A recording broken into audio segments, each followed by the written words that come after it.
The time is 7:02. I call to order the Franklin School Committee meeting. Meetings are recorded by Franklin TV and shown on Comcast Channel 9 and Verizon Channel 29, as well as recorded by Franklin Matters. All right. So, we'll kick off with the Pledge of Allegiance. We'll all just stand.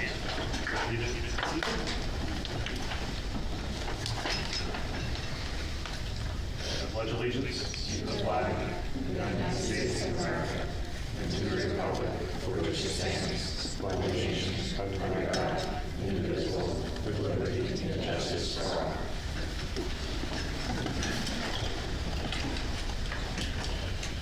And then, as is customary, we'll pause for a moment of silence.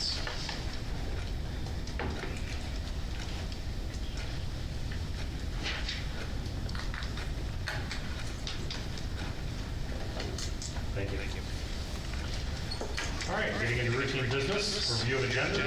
The agenda look good to everyone? Payment of bills, Callahan? They're in order. Fantastic. Payroll, in order. NHS reps. It is a nice day out. We're relaxing a little bit and jumping around a little bit on time, so we'll update that to make sure everyone's aligned there. Superintendent's report. Great, thank you very much. So we do have our student reps. They will be with us for the remainder of the year. We just asked an issue to get tickets. We'll get back on track. So good evening, everyone. First up, I have 4 announcements. The first one is around substitute school nurses recruitment meeting. So Franklin Public Schools is currently seeking qualified, compassionate, flexible, substitute school nurses to support the student health services on an as-needed basis. These professionals play a critical role in maintaining a safe and healthy school environment by providing direct care, responding to health-related concerns, and supporting students' physical and emotional well-being. Coverage may include health office coverage, nursing support on field trips, and those are actually the two. We encourage interested candidates to apply, and we welcome the community's help in sharing this opportunity more broadly. You can go on the Franklin Public Schools website, and you can go to our employment opportunities and see that availability. If there's questions, you can call the district office to get more information. We can put you in contact with someone. And just to discuss the goal, and ultimately we're really looking at, we have a series of field trips that will occur this spring, and without a registered nurse on some of these field trips, we run the risk of not being able to have them if we can't find someone. So in the past, we've been fortunate to have been registered nurses that are parents that have volunteered, aunts. They get Cory checked, they go through the process, and they're able to help.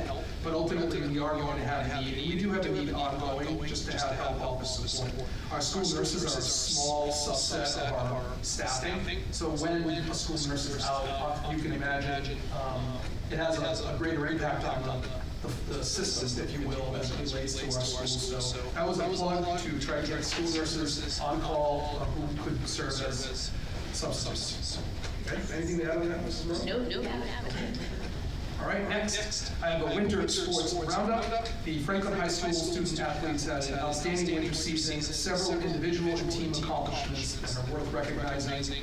In boys swimming, sophomore Zach Cora earned the MIAA state championship in the 200-meter individual medley, and also captured the South Sectionals title in both the 200-meter individual medley and the 500-meter freestyle. In wrestling, sophomore John Woodall won the Massachusetts Division I state championship. He went on to become an all-state champion and was ultimately crowned New England champion in the 113-pound weight class. Senior Jack Sauer also had an exceptional season, finishing as an MIAA Division I state finalist, placing 3rd at all states and 4th at the New England championships in the 138-pound weight class. Our FHS cheer team continued its remarkable success as the MSAA large co-ed state champions. The team earned a bid to nationals in Florida, where they placed first in their division and were named grand champions, and also finished second at New England's this Saturday. In indoor track, multiple students qualified and competed for the MIAA Meet of Champions, New England's, and the New Balance Nationals. Additional individual honors, including All-Stars and the Globe, Herald, and Hockey Mock Sports, and Milford Metro West Day Reviews recognitions were shared, and they will be announced. And we're very proud of our student athletes, the coaches, and their families for their dedication and their success. Next, we are excited to reiterate what our state rep Jeff Roy mentioned the other night during your joint meeting. We are excited to share two important updates that will enhance teaching and learning at Franklin Middle School. First, through the advocacy of State Representative Jeff Roy, Franklin Public Schools received $150,000 earmark funding to support the redesign and modernization of Franklin Middle School library and STEM space. Our goal is to transform this area into a library and innovation commons, a flexible, student-centered environment that supports collaboration, interdisciplinary learning, hands-on problem solving, while also serving as a welcoming space for community engagement. In addition, the district has been awarded an Invention Land Education Innovation Grant to develop innovation labs that reimagine unutilized spaces. These labs will serve as a hub for creativity, maker-based learning, and project-based instruction. And this work was led by a collaborative team representing the district, operations, facilities at Franklin Middle School, and the Office of Teaching and Learning. I want to recognize Dr. Tina Rogers, also with Eric Stark and Lizzie Morrison for their leadership in developing and advancing this initiative to create the earmark and also to work on the Invention Land Grant. And together, these investments reflect our continued commitment to creatively looking at ways to meaningfully engage in improving our learning environments and expanding opportunities for students to engage in innovation, creativity, and real-world problem solving. So we're grateful for Representative Roy for his continued advocacy, and we will share updates on these projects as we move forward as they continue. That completes my announcements. I'm happy to answer any questions. Any questions from the committee? Al? Yep. Question on that. The invention land grant. How much was that? Dr. Rogers, So they don't equate a dollar value to that until we share our commitment. So at this point, because thanks to Jeff Roy, we have that $150,000 commitment. So we will be working with them to identify what the actual dollar allocation would be, but ultimately it's a percentage of a discount on services and equipment and furniture and things of that nature. Okay, thank you. Yep. And the other thing, Franklin, science night. I don't know if you were going to say that. You are correct. We're going to make an announcement on Science Night. It didn't make my sheet, but it wasn't because it's not important or valuable. It's because I forgot to put it on there. To be honest, we are pulling it up here. We are excited to announce the FHS Family Science Night. That will take place. It's hosted by the FHS Science National Honor Society, and it will take place on April 9th, 2026, from 5:30 to 8 p.m. And we would love for students and families to join us. For one evening, the high school will be transformed into a pop-up children's science museum. This free event offers pre-K through grade 6 students the opportunity to engage directly with our Science National Honor Society students through a wide variety of hands-on demonstrations and interactive activities. All are welcome to attend, and we really encourage it. It's a great evening. They do an excellent job of really putting together a great program. I have fond memories of bringing my own children here before they were even in middle school or entering middle school, and just thought that they do a phenomenal job. So we do recommend that, and if you're a community member, you're interested to see more about what goes on in schools, that's a great opportunity to see some of the excellent things that are happening, and it's a great family event. Quick question on the funds for the redesign of the school sites. Has this value been reduced? Because sometime back I saw it as 200K. Is it reduced to 150K? It was we had originally submitted, but the final amount that Representative Roy was $150,000 was what was committed from the state to put this up. Yeah.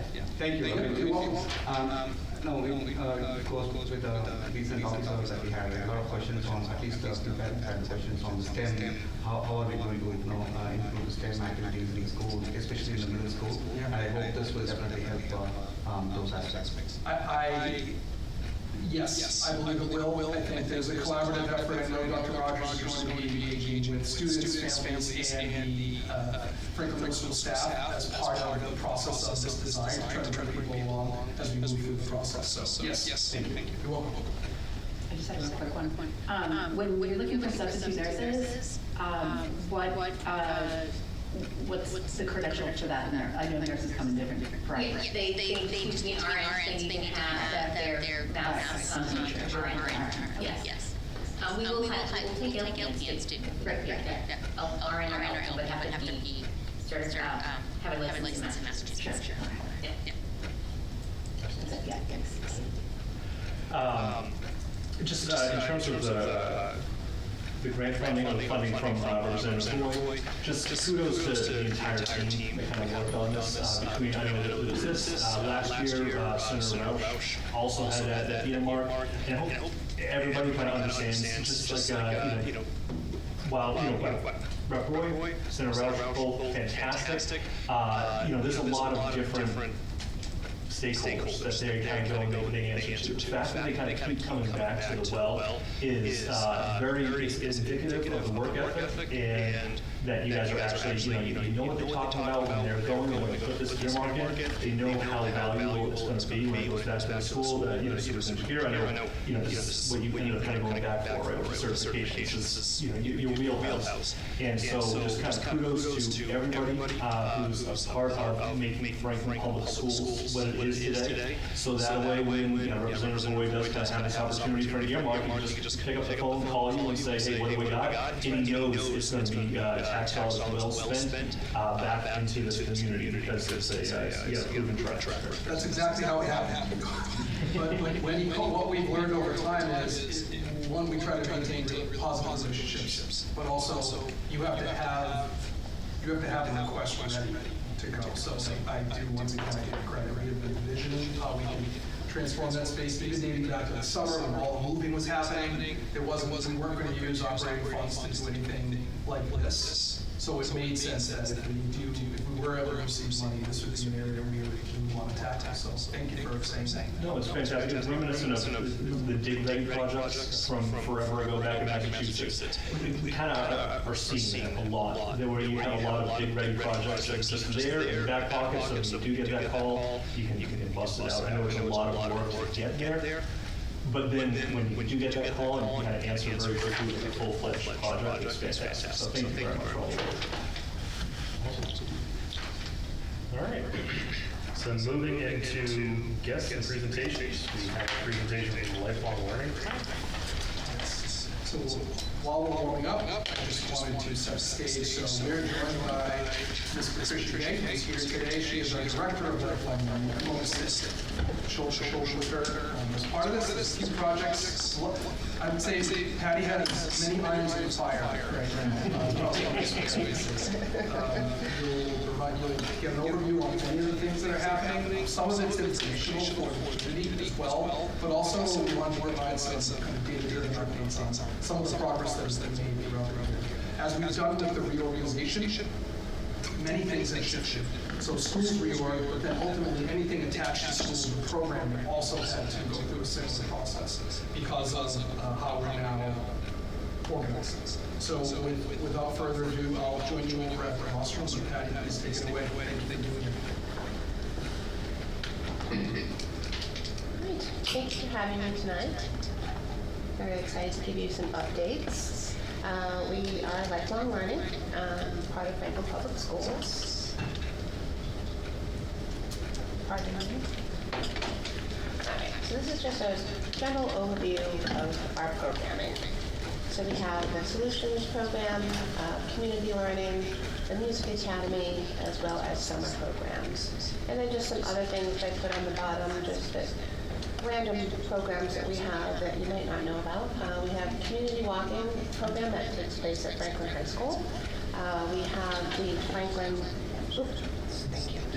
We have the Franklin Middle School Ski Club, the Franklin Middle School Jazz Club, and we also offer a reception for the class who's celebrating their 50th class reunion, and they escort, they lead the graduates into the graduation each year. It's a nice event that we offer for that class is returning to FHS. And sometimes they combine it with a class reunion. This year they're doing events the whole weekend. So we have registration is open for that right now. Of course, it's free for the class of 1976. We have approximately 26 graduates returning as of today, and some are bringing spouses as well. So we're looking forward to that event.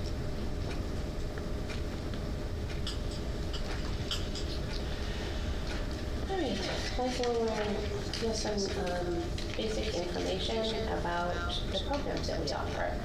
So we've got a kind of a breakdown of, right now we're currently offering, and that's from the fall as well as some of the summer stuff that we're getting into for summer 26.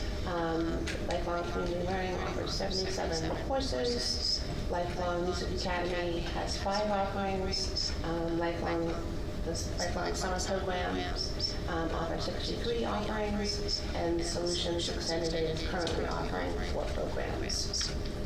And just to make note that high school experience and middle school experience have not been posted yet, although middle school experience went up yesterday, actually. But we haven't fully announced it yet, so we have 0. But once we get it out there, so I have a few details to work out. So just a breakdown of those enrollments, 2,195 individuals served, 1,254 students, 941 adults, and that is 7 locations in and around Franklin that we offer programs. When Patty and I met earlier to talk through this, I was surprised that 941 adults within the community are participating in the programming that we offer in a variety of ways. So. And I think when we met, I had a tab open, and I was trying to find... You have a lot of tabs open. Too many. Admittedly so, too many. Yeah. But when I was looking for a particular event, I said, wow, all those events, so that's good. Yeah. All right, just an overview in history. We are a fully functioning, self-sustaining part of Franklin Public Schools, established in 1998. We do maintain community partnerships through the Franklin Downtown Partnership, the Franklin Cultural Council, as well as the Franklin Police Department, who help us to offer free programs for students on safety, home safety for the elementary age, and then again, this spring we're doing one for middle school students. All right, looking ahead to next year, we are some new initiatives and expansions. The Staff Child Care Rural Solutions Toddler Program, Solutions Before and After Kindergarten Program, which was one way that we have to expand enrollment. And we are also exploring the offering of a Little Solutions ECDC wraparound care for those students who participate in ECDC, as well as our ongoing commitments and partnerships, continuing to maintain high-quality programming for Franklin families and continued collaboration with the community partnerships. If I could just hit on if you look to the left-hand side, you'll notice the Staff Child Care is a new initiative, right, that we are working through. Patty will speak to that a little more detail in the upcoming slides. But ultimately, Solutions Before and After Care has existed for our elementary schools. You'll talk a little bit about kindergarten and how we're looking to organize. But ultimately, when it says exploring little solutions for ECDC, we started to look at what other pieces of the day require some opportunity for wraparound care, to think about a parent's workday or an adult's workday, and how can we look at kind of bookending, once again, similar to the elementary model, and trying to adapt it. What it will come down to is need and interest from families to want to engage in that. The last thing, do we mention, honestly, from the, it's not really a secret, but I don't want to say it. Okay, good. We'll get to that.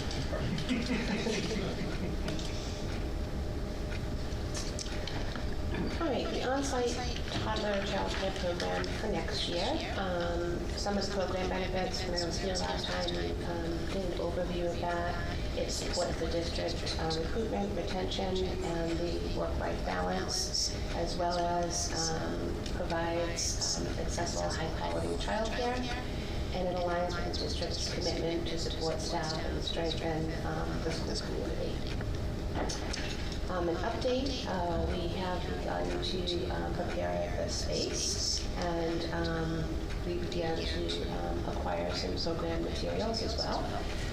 Job descriptions and the job descriptions are finalized, and the job posting actually went up last week. And registration for the program will begin on April 6th. And we are also going to be beginning tours that week as well for interested families who want to see the facility. So just some data behind the reasoning for this is that we put a survey out to staff and wanted to gauge their interest in such a program. We had 26 people that responded to the program. There was an array of people who just love the idea, may not even have children yet, but just love the idea of this possibility. And of those, we have 5 that were interested. And should we not be able to fill those spots with Franklin Public School staff, we will open it up to town employees beginning on May 1st. And per our EBC best practices, we're going to start with a program with 9 students, and that is 9 students to 2 staff this year. So our current posting is looking for 2 toddler teachers. You mentioned in some of the survey data, it was we're interested, where we don't have children of the age yet, but if this gets off the ground, we're truly looking at this like a startup, having to start somewhere. But I was really pleased when 26 people expressed interest to say, in the future, this would really be an opportunity. So we've really been thinking about it. And then we visited other towns that have this, and they do open up available slots just to keep it available open. And they do a lottery, and it's a really it's become pretty popular. Like in Bedway, for example, where it's become pretty popular beyond that too. So if we prioritize and allow staff to have an opportunity first, then look to move it to town, then move it to public to make sure that we're optimizing, but within the EPC guidelines, we feel comfortable that we can make that happen.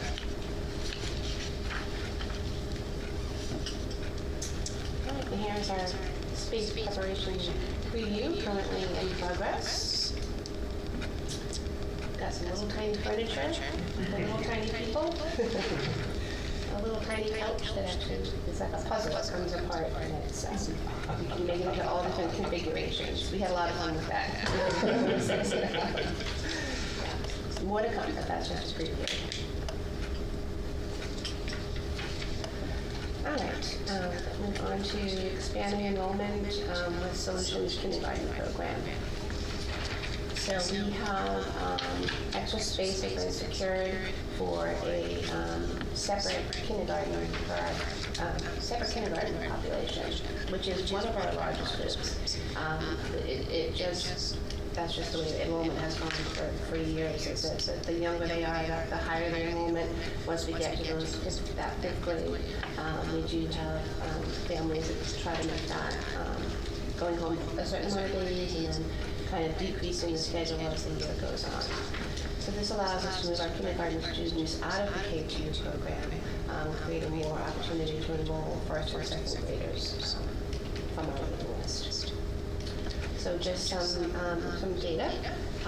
Enrollment period opened the week of February 9th, beginning with our current families. We have 265 students placed for next year, 145 at Lincoln, and 120 at Washington. So our current wait list, which is ongoing, this data is actually from last Thursday. So we're just continually moving along to try to get families and students off the wait list. So the current wait list is 16 at Lincoln and 10 at Washington. And all students who had joined that wait list the first day have been accommodated, and that will just continue to grow as we move forward. And the wait lists are ongoing. We've been kind of a little bit happy and excited that the last 2 days we have no one that joined the wait list. So, nobody today. So, but tomorrow's a new day, and that's okay. And we'll just take it as they come. But enrollment and wait lists remain open. Patty's worked really hard this year to think about how, I think the goal is, there's a shared interest in trying to accommodate as many students as possible, safely within the space that we have. We don't use classrooms, teacher classrooms for this type, so it's your broader, your larger spaces like your caps, your gyms and whatnot. The other piece I would mention, I appreciate you saying from the day, because with transportation, with buses, we've run into, we did run into in the past around a wait list, but ultimately we were able to clarify where we had our initial sign up and then really work to place people, but it's always open because we want to give people an opportunity to at least express interest and try to work through it. Patty's worked really hard also looking at some people when they sign up might think they need 5, but then communicate back and say, actually, we need 3. So then there's a lot of shifting that has to happen to say, okay, we can free up and accommodate that now. Who's next on the list with that? So I think that's an ongoing process too that you go through. Yeah. That. Actually, yesterday we emailed all families who are participating next year and give them the opportunity to take a free pass to. They won't lose their deposit, but if this is a schedule that you really want to maintain, we're giving you until the end of the month to make that change without being penalized and not losing those deposits that they put down. So that's something that we did last year, and we find that we started that actually yesterday.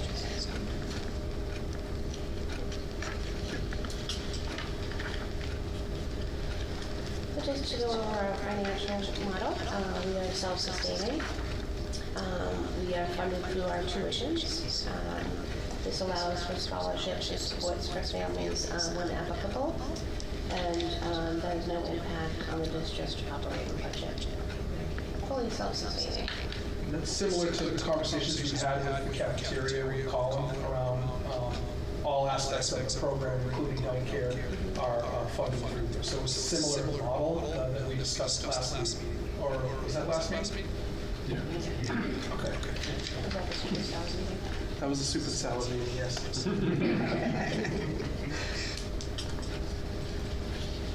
Just some current challenges and needs that we face. The space limitations. Like Lucas said a little bit earlier, we do utilize common spaces, cafeterias, gym, libraries, stage areas, etc. But we don't use dedicated teacher classrooms. The growing demand that we face too, with increasing interest and enrollment from families, and staffing and program expansion.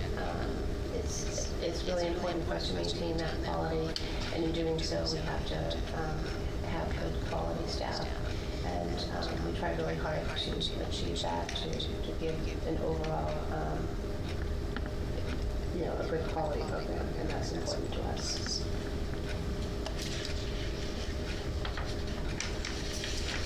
So as of January 22nd, 2026, our website has been updated to be part of the WillShare platform. We're really excited. It took us a little bit of time, but we did the transformation, and now it looks, we feel it really fits into the Franklin Public School model, and we're really pleased with it. It's nice and clean. That didn't change our registration platform. This is like a fourth one for our registration. But we've gotten some positive feedback on it. You can scan to go to our website here.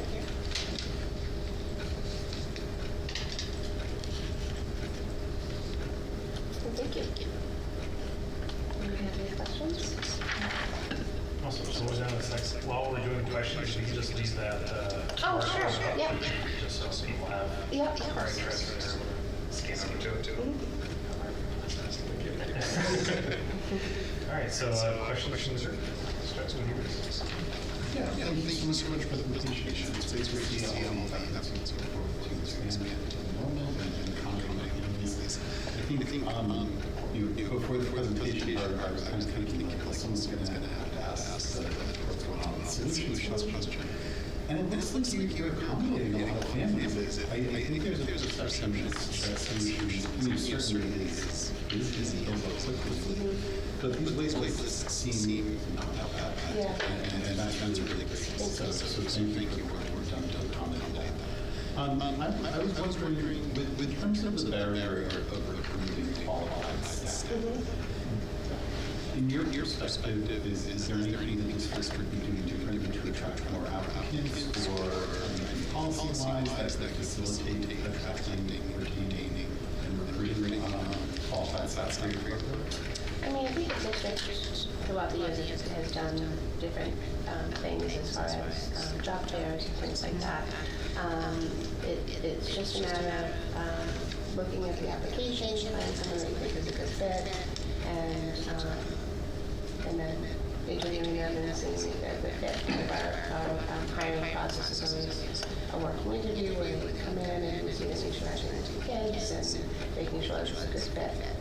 But it's not easy right now to hire, but we're doing just what we can. Yeah, and the district is always supportive of that, and our human resource office as well. Yeah. I think the other piece of that is trying to make sure that we have a competitive wage so that other people who are interested in this type of work, either before and after school care or child care, would want to come to Franklin and get a competitive wage comparatively if they worked in the next town over doing the same thing, or even within some of the daycare centers that exist, or an after-school type program, or a YMCA or whatnot. So we're always up against trying to look at external, and I think Patty does a good job of advocating. It's not, you don't always get, what you want, but I do think you do a good job of advocating to say, hey, this is what's out there, and I put this job description out.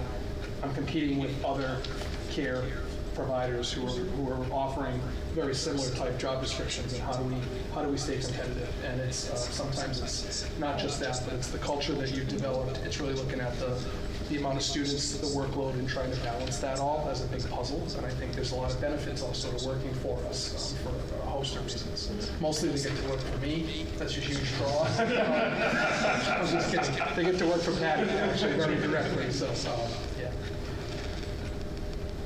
Very good. Thank you. Thank you for the presentation. I was also pleased to see that the wait list seems very manageable.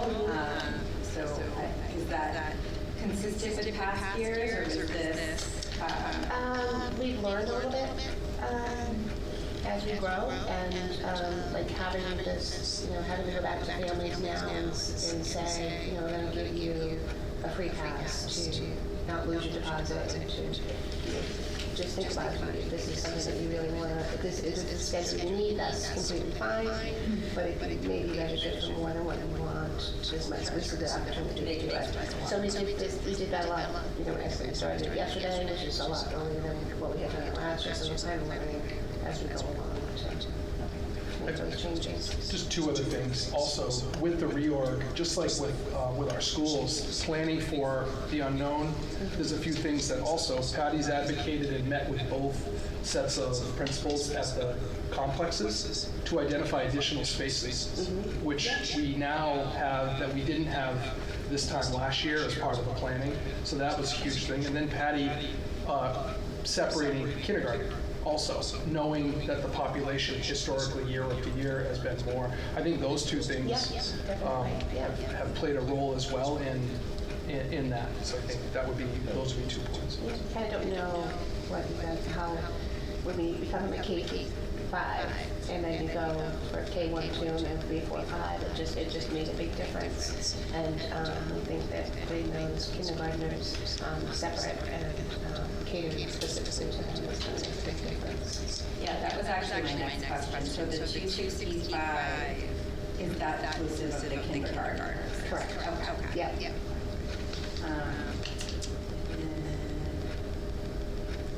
What is the ratio of the staff?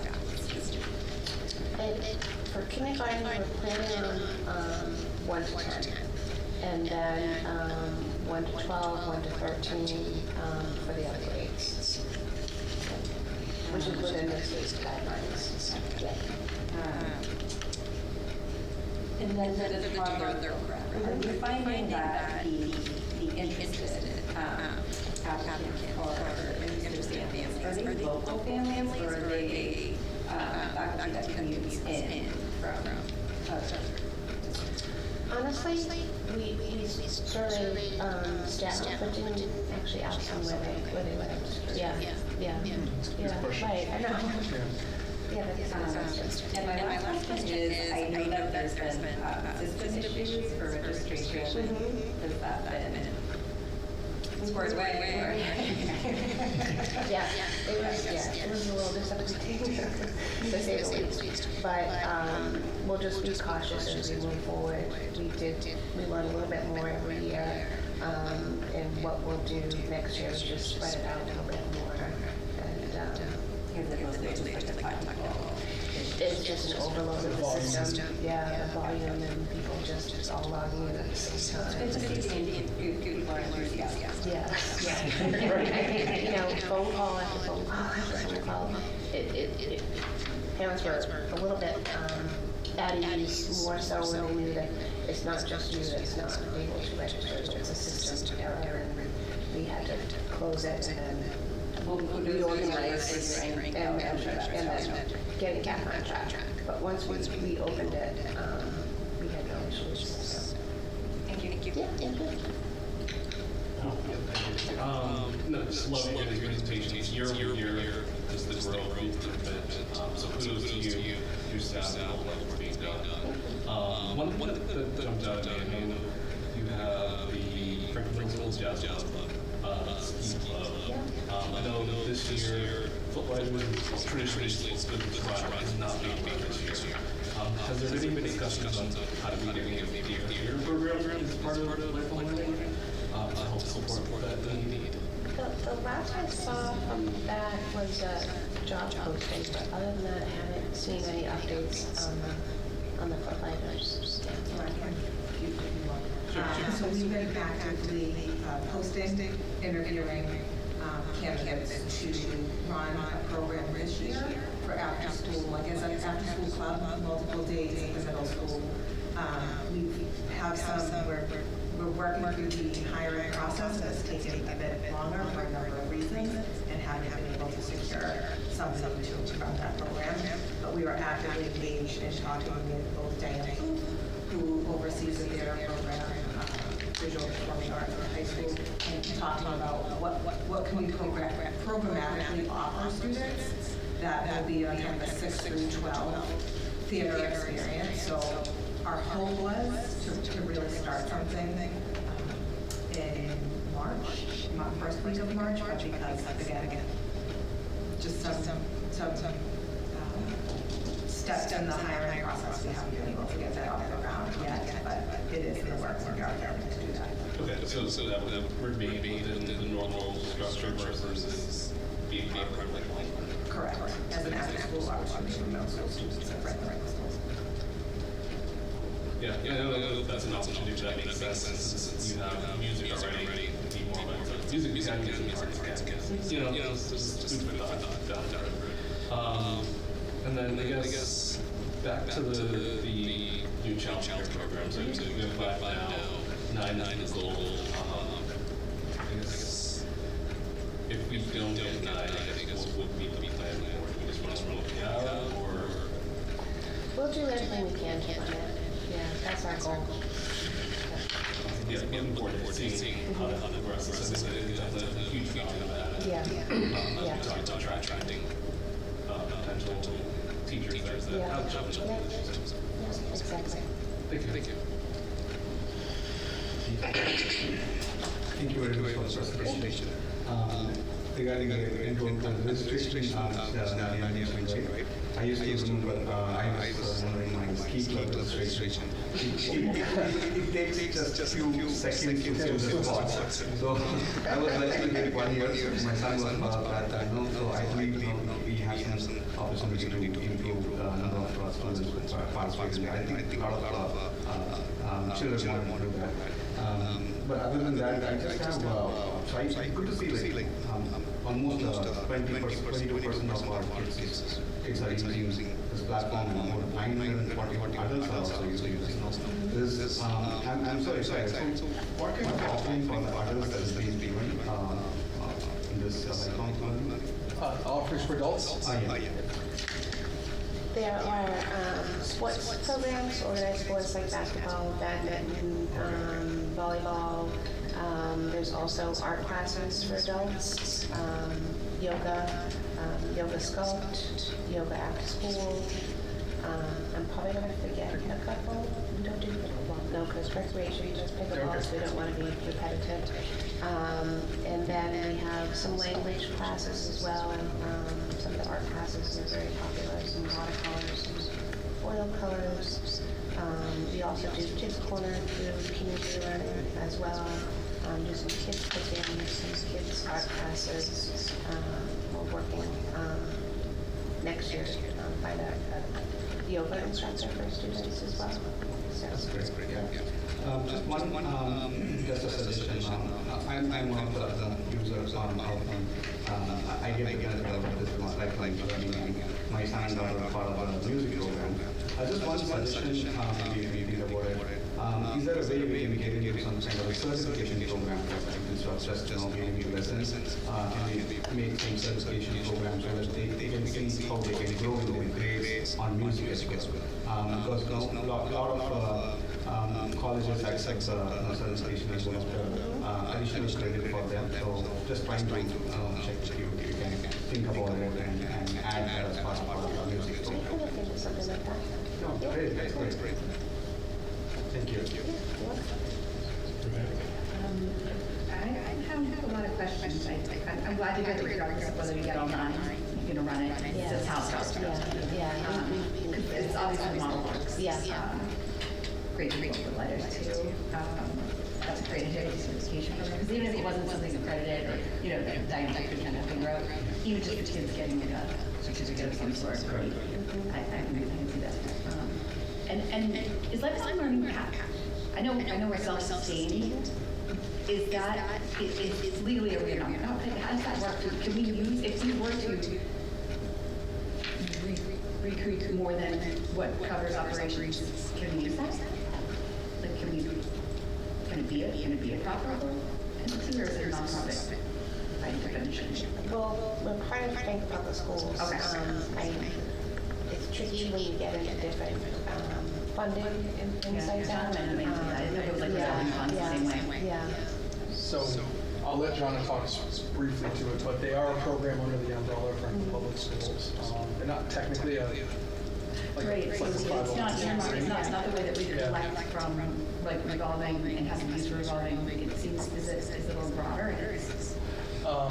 Jonna, do you know the program itself self-funds, meaning that if they like right now, within the scope of lifelong learning, if we run this startup for this childcare, it's all within the same lifelong learning program, the bucket. But beyond that, we wouldn't be able to possibly use those funds to go offset like a science teacher at the middle school. Is that what you're asking? Maybe not salaries. I think you could, because it's under our umbrella. If it ends up being a profitable daycare, for example, if that's something that is, revenue generating. Yeah. Not that that's the purpose of public schools, but just like I would like to see that at some point. Yeah. That's all. sorry. No, just saying that Mr. Gear covered, lifelong learning, functioning under the town of Franklin Public Schools. It's a revolving fund, and you can only use the funds to fund the program. Yeah. Yeah, just curious if it worked the same. So just actually kind of piggybacking on that, because you mentioned that, you know, this is a self-sustaining, organization. So in the years, like the money that's kind of coming in, are we able to reinvest that in the lifelong learning program, or in terms of, you know, like the daycare program? Take those funds, reinvest that to grow, to make more of those whole puzzle couches. Yeah. Absolutely. That was one little glimpse of one corner. There are three more. Yeah. That is the goal, I think, Yeah. to support the level of programming that we're seeing and the increased needs. So when the funding does come in, it does go back into growing Yeah. lifelong learning. Yes, we have to reinvest in new materials and supplies, current, we try to make sure they're current and in good working order, and that all puzzles have their pieces, and that everything is in good order, and staffing including as well. That's fantastic. You know, just like kind of heard at healthcare within that as well. You know, during last meeting when food services was over here, we were talking about the last 3 years, there's like $1 million in capital projects that they reinvested in themselves. You know, you all are kind of doing the exact same thing. And I think it's always worth kind of repeating, because I remember not that long ago we kind of talking about, well, you know, like how come like the school department line item 300 doesn't always maybe at the end of the fiscal year kind of give money back to the towns. We kind of know, 78% is all people. So you know a lot of those costs. So we're able to kind of what we're asking for is what we're spending, but we have all of these services. You know, the revenue that's kind of coming on in, not giving out. It's not leaving line item 300. It's kind of staying within that and reinvesting within itself. Also, just like food services, now those extra costs that money is now freed up for fire, for police, for DPW facilities, all those other organizations that are out there, and it's just that one other way in which we kind of operate within this entire ecosystem. And it's fantastic, and I can't believe we have 2 back-to-back meetings with self-sustaining organizations. Whoever's coming up on April 14th is I love, you kind of talk about too, as Stephen, you kind of talked about like the adults, the 941 adults that you serve as well, that, I remember hearing so often when kind of out talking about the override, and also what's in it for me. And there's a million things about why a good school system is helpful and beneficial to the entire community. Listen to the podcast about Horse Man. They were basically kind of saying this whole stick would be, you want to educate the students, so that way you have a more educated, highly qualified worker that's kind of going out into, at times, fields and factories, but just into the community. But with this right here, they're still serving almost 1,000 adults that, they're not going that K-12, and they're still getting service by Franklin Public Schools. It's just fantastic. And I know the 50-year reunion is always such a big highlight. The folks that kind of come on back and get to chat with them at graduation, I swear, every single person saw Aerosmith in the field house. There has not been one person I haven't. It just keeps going. It'll take a long time before we... It's been in the last, I think, I don't want to misquote, but at least the last 4 classes have all claimed that it was their year. We're only at 1976, and Aerosmith. And at some point, someone theoretically might not see it, but so far, every year that we've been at those reunions, those 50-year come back have been there. But it's always meaningful, and they're always so happy to kind of come on back. You roll over the red carpet for those folks. Something was mentioned about the wait list. One thing I had heard from a lot of folks after we release our calendar, the Franklin Public School calendar for next year, with consistent half-day PD days, I I heard from a lot of people that said how helpful that would be for their solutions. Yeah. Because I know me and my wife, we have the same deal. We went and we just kind of grabbed up as many days as we could, and then we kind of pieced it back together. I apologize for the folks who were on the wait list. We were the problem. We eventually kind of had to give it back up. Yeah. So I think if this is successful, having like the Friday half days, your second consistent half day, the earlier that we can kind of message that out to the community, if we're able to do that before registration opens up, I think it's going to help out a lot of folks when it comes to the wait list, because they don't scoop up everything. They know that there's definitively one day a week that they need that care. And lastly, I mentioned this before, but I love the utilization that we're seeing with the Pond Street location, the former Kennedy, Kennedy dad, kids were there for forever. And, we still see things there vacant. And we hear about that, and about people who went to that school and had some fond memories, and now they just kind of see a corner there. But to always see, this location just full of life, full of kids, the amazing stuff that you kind of do, even little ones, it's so wonderful, and it was so thoughtful throughout this entire reorganization process. But to see it come to life so quickly is wonderful. Thank you so much for all the work you're doing. Appreciate it. Yeah, just to kind of build on the overarching theme here, looking at just how many students we're serving out of the community, just did a back math, this is almost 30% of the students that we have we're able to serve for lifelong learning. My kids have benefited from multiple programs in it. It's really been very helpful and impactful for us, and actually one of the big things that's been great is knowing that it's the same quality that we come to expect from our schools.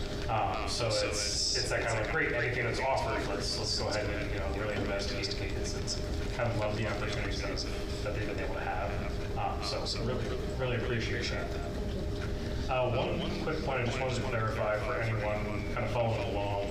I know when we look talk to you about the new initiatives and expansions for the coming school year, you discussed the wraparound care. Could you detail that out a little bit for folks kind of watching? What do we mean by wraparound care versus just traditional? Sure. We have started surveying and actually registration without commitment to deposits, just to gauge interest for the wraparound care at Pond Street. So that would be, we would open at 7, and then the kids would go between 9:10 and 9:15 to their preschool day. They get out at 3:10, and they would come to us at 3:10 until 5:30. Yeah.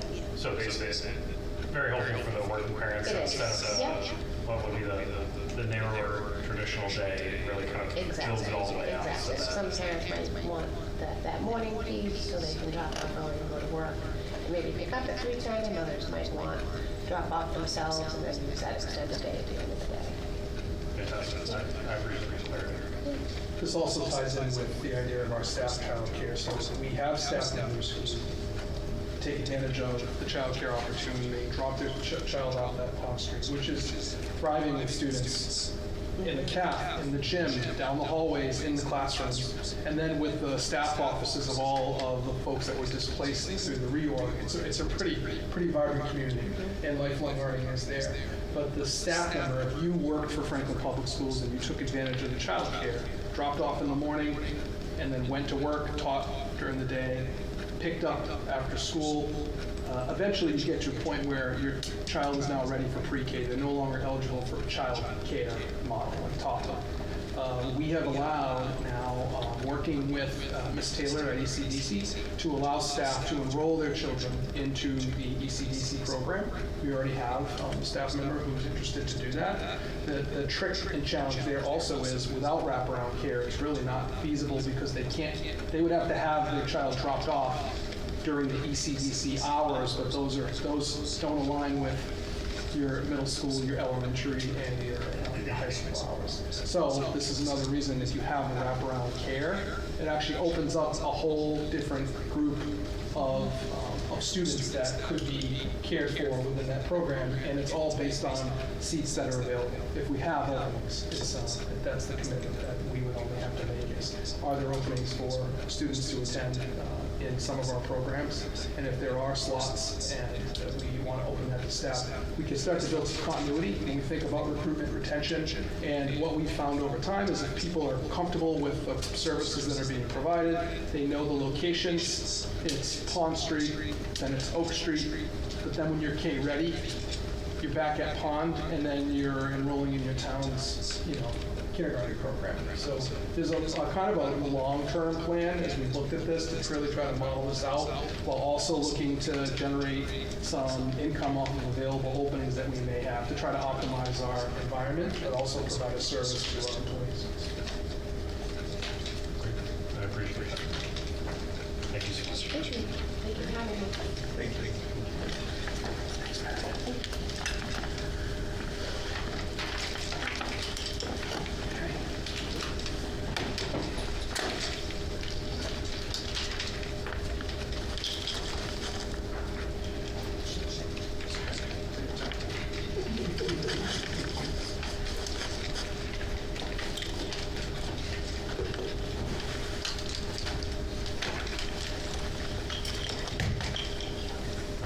Moving along, we have discussion action items for the evening. First up, we have the Student Opportunities Act plan vote.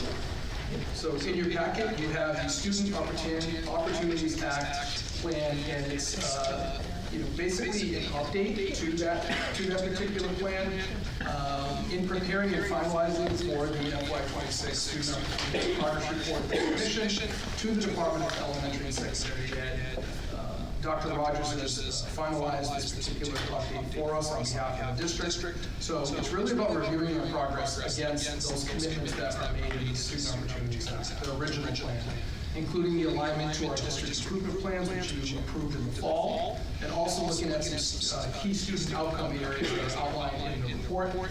And basically, we've really tried to work to coordinate across teams to ensure that the data is accurate, but also really trying to be clear and evident on the impact and the consistency of this. So this is one of those tasks that's like those unfunded mandates, but ultimately it is a progress report out on the work that we're doing. So basically we've utilized the resources provided by DESE. We've used the information from the original plan, compared it to where our goals are today, and ultimately put that before you to vote to approve. So with that said, I will make a recommendation and you can go through your process. So I recommend approval of the Student Opportunities Act plan as discussed. A motion regarding the Student Opportunities Act plan. Do I have a motion? Do I have a second? Second. All right, motion is second. Any discussion or questions? Steve?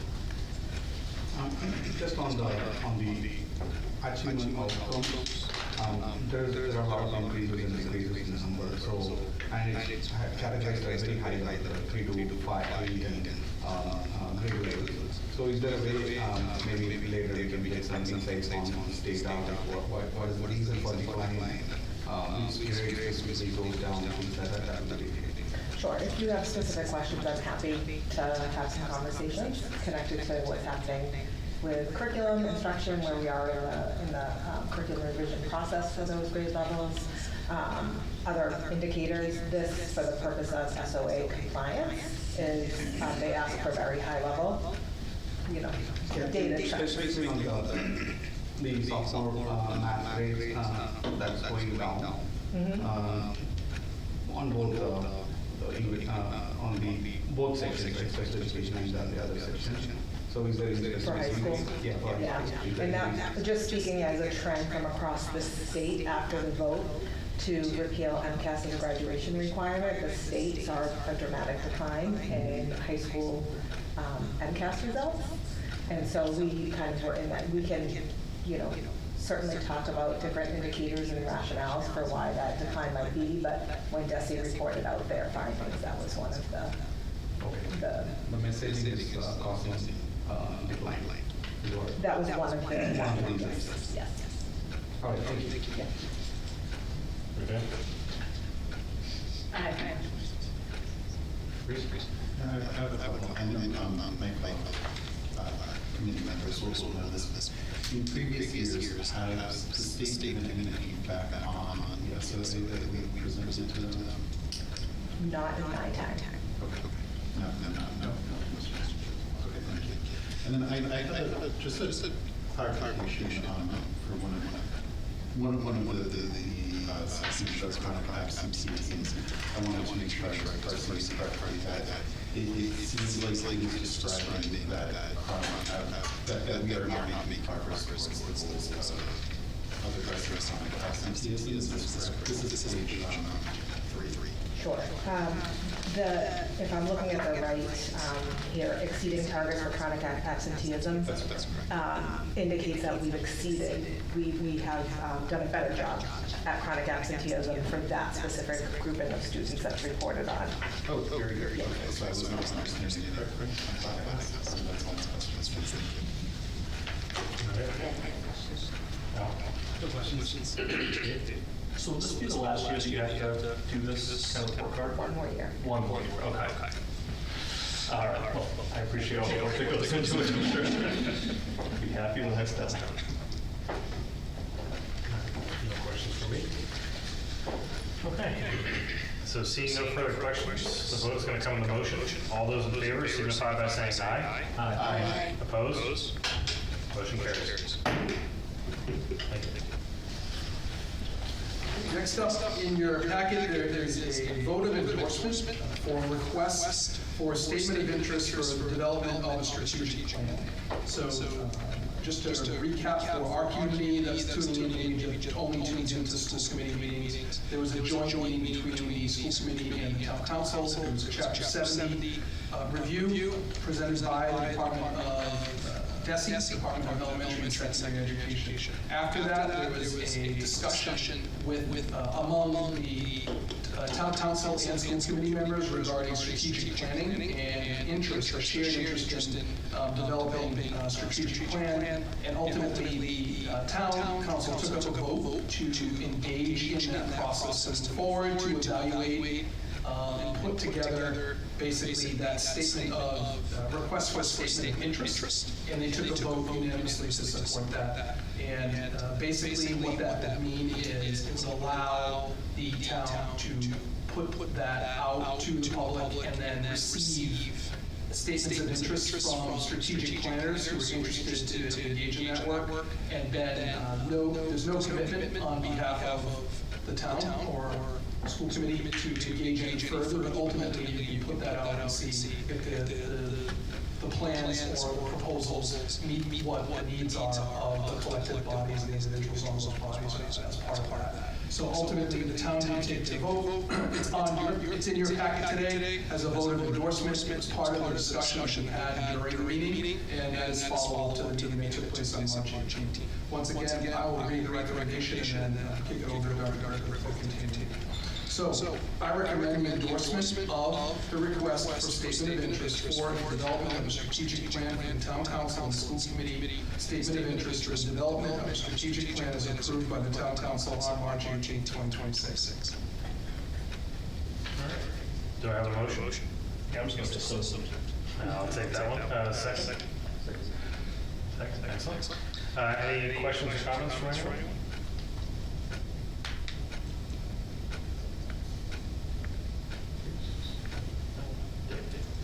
It just, glad that we're doing this here. I know the town council officially kind of, they voted on it to move this forward, but a lot that was happening at the meeting was really just that shared interest, that shared support. So I'm glad we're have the opportunity to kind of go endorse this, just so that way everybody knows that we are working together. We've had that great joint meeting, and we have another one on May 12th. Is that correct? Yes. And so it's just fantastic that we're here working together, and so I'm really glad we're able to kind of show our support for what's already happening with the elected board.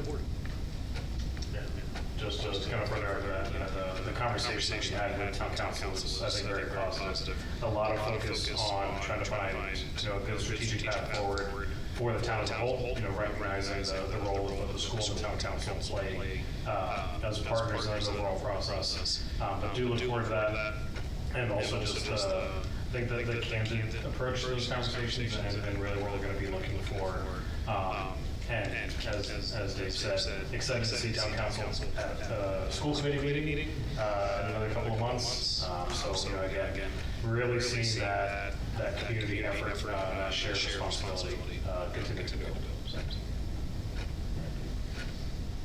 So that would be further questions or discussion. Vote will come to the motion. All those in favor signify by saying aye. Aye. Opposed? Motion carries. Moving, no discussion only items tonight. Information matters. So we have superintendent evaluation. We're starting to get into that season. So those on the subcommittee, we'll be discussing sometimes for scheduling as we get closer to that window. Budget, we actually had a budget subcommittee meeting tonight. A lot of discussion around the upcoming budget hearings, both with FinCom and with Town Council. Really, you know, a lot of work went in through the admins.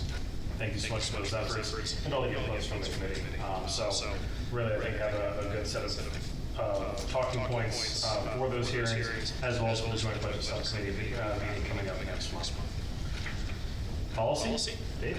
All right, policy will meet next month, April 10th at 8:15. We're going to go with early morning, policy and pancakes.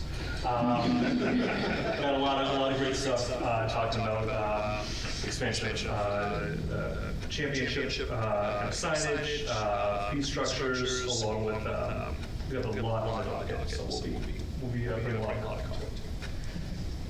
Sounds great. Thank you. Community relations.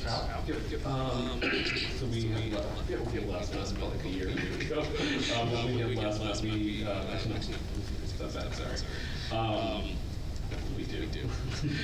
Stephen had his office hours was well attended. Shared content about the budget. A lot of folks have asked questions. Nadia spent the 17th. Last Wednesday, the Q&A session that Steve Sherlock hosts. I was at the senior center on the day after, so we've been around. Which I think was really good. A lot of good discussions. I think something we'll continue on. Our next meeting is TBD, as I know, we can find out formal dates that are rescheduled. And then we are planning Strawberry Stroll, and we did get confirmation that the Franklin High School design class will be lending their talents to design the map this year. So we'll see what comes out. So yeah, so more coming. Fantastic. Thank you. Forest Man Lights Committee.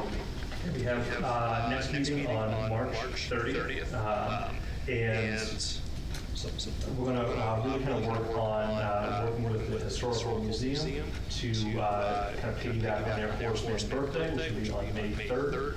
To the birthday itself on the 4th, but they'll have a party over at the museum on that Sunday, and we're going to really try to piggyback on that to talk about like the kickoff for the work that we're doing and campus ideas and where we might go from there. But again, the next meeting for the full group will be on the 30th. Fantastic. Thank you. Joint PCC. Nadia? Yes, our next meeting is May 6th. Some PCC events are Lincoln Street 35 has a downtown sports night on 4/12 from 6 to 8:30. Register online, $20 a child, $15 for siblings. Designer Bag Bingo is coming May 15th at Dean College. Ticket sales open up on April 8th at 6:30. Washington Street, there's a all-day dining out fundraiser at the Chateau for April 28th and a Red Sox Day at Fenway on May 8th. And just for the middle school, thanks to all who participated in the food drive, which was hosted by the Kindness Club. Wonderful. School Wellness Advisory Council. So SPAC met on the 17th, and the discussion was basically to establish the school wellness policy. That was work that was largely before my involvement, and kind of looking forward to what do we do next year. Our current plan is to meetings to school-based meetings where we can provide readily accessible meetings to people who these policies affect. and give them an opportunity to come in and share feedback and make sure that the policies are meeting their stated goals, if there are barriers to enacting the policies, how can we be helpful in providing resources or other forms of support, or looking at the policies, adjusting them accordingly. And potentially playing a role in sharing resources. We're not sure what form that would take, but some ideas would like collate some effective practices, share them with principals who choose to disseminate them to their staff. And so we're going to be kind of working that out at our next meeting, which is May 5th. But it's a pretty exciting time of kind of shifting focus from policy establishment to providing some direct support there. And I'll go on to the mental health task force. Please do. Okay, very good. So the mental health task force met March 11th, and we had we're continuing our work with regarding online safety, and we had a gentleman who joined our meeting, who is she's great. She works with Safe Coalition and is one of the founders of Safe Coalition here in Franklin and across a huge portion of the state here. And she was able to provide a lot of really helpful and salient information about our efforts, including so I use Safe Coalition as primarily a substance abuse support network, among other mental health things, and what she shared is that online safety and substance use are actually pretty closely connected, and in a lot of cases, the individuals who are contacting or reaching to online are in fact dealers, and similar to these that might be trust in other ways, and then insert the lives of these young people. So really, of course, helpful information for us to have in order to inform our work, and she provided a lot of feedback in terms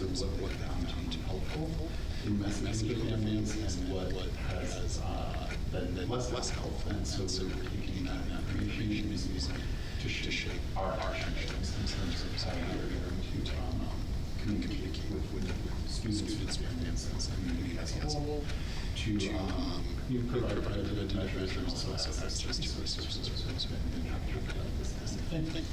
Our next meeting is March 27th.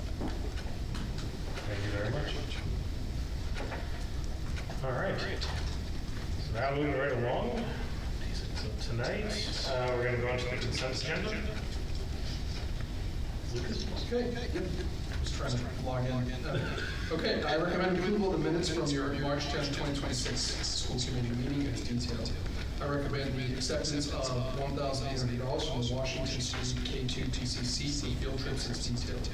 I recommend acceptance of $300 from George's Pizza for in-house enrichment as detailed. I recommend the acceptance of freestanding desks from David Gibson for in-house enrichment at FHS as detailed. Is there a motion to approve the consent agenda as detailed? So moved. Is there a second? Second. All right, motion and a second. Any discussion or questions?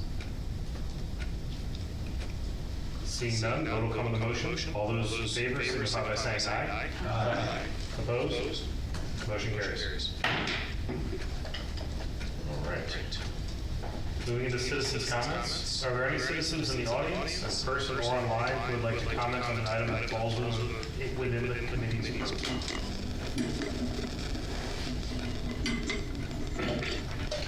Thank you, Mr. Chair. Steve Sherlock, Community Drive, Community Information Director, Franklin Out of Central Public Radio.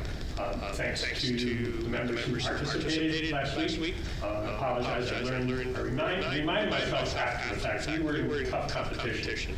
There was a presentation at the Senior Center for the Gardner Museum Heist, which was a major anniversary that happened on May 18th, some years ago. One member actually joined us leaving that presentation to come to the meeting. So that's how important they thought that was.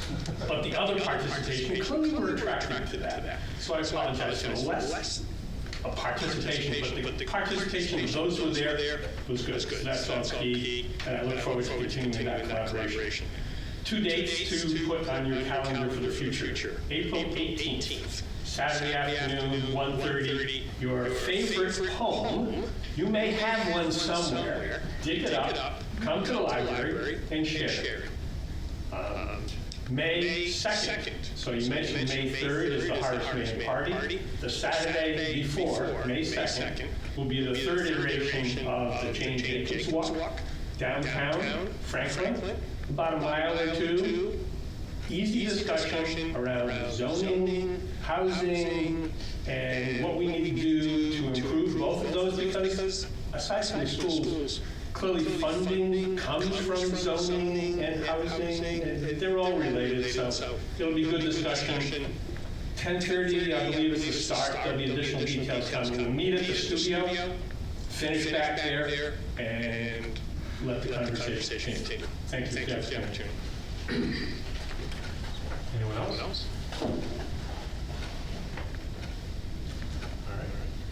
Seeing none, new business? Okay, new business. So just to reiterate, the meeting that you have, the joint meeting, will be on May 12th. What that will mean is we look at the next few meetings. We are at March 24th, so April 14th is your next school committee meeting. What we've done is we've rearranged a few of the updates on school improvement goals. So the plans that you approved in the fall, we will now be reporting out on some of those goals. We typically try to schedule that for late April to give us a little bit of more time. So we will present, one of the thoughts is to just have a streamlined approach, because we are going to be fitting in the departments and the schools in the same evening. We are preparing for that, knowing that that's kind of a high volume, but trying to be as succinct as possible when we present. So we'll do that. There will be updates on the strategic goals 1, 2, 3, and 4 across departments and schools. We will then move to the May 12th meeting. That is the joint school committee town council meeting, where you'll look at the strategic plan proposals and have that meeting. We then move to May 26th. It's hard to believe it's already there. That is our retiree recognition night, if you recall, where we will recognize the folks who work for the Franklin Public Schools and be retiring. You also have some votes in there, and then also I will be presenting my superintendent evaluation of evidence that will be presented to you. And that would take place after you've seen kind of all the district goals presented. They all directly tie to my goals as well. And then that brings us through May, and then you have your June 9th meeting. We are holding, there's a few things, but I'm trying to be as flexible as possible, just not knowing where the budget will take us and a few other items. But ultimately, we will be prepared. There's a few things that we want to share out, to report out on progress that's occurred throughout the year that aren't necessarily a goal from the schools and departments, but some of the committees that have existed that want to kind of tie up and summarize where they left off and where they're moving, district committees. And then also, portrait of a graduate was requested at some point, so we can look at that. That will basically walk us through your business. So next meeting, just to be clear, we will have the district improvement plan updates. Fantastic. Any questions for me?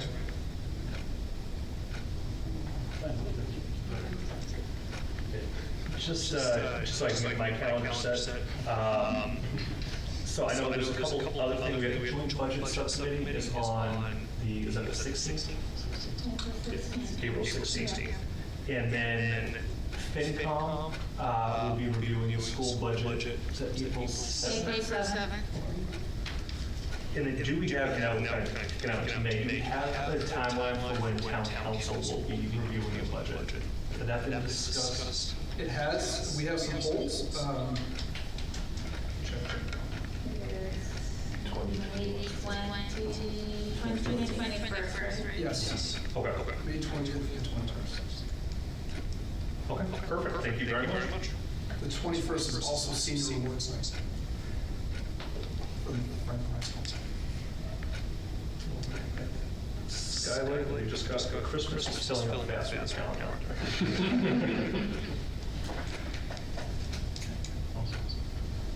Any other? No? Excellent. All right. So with that, we'll move on to the next item on the agenda, which is adjournment. Is there a motion to adjourn during the meeting? Motion to adjourn. Second. Second. No discussion. All those in favor, signify by saying aye. Opposed? Motion carries. Good night, everyone.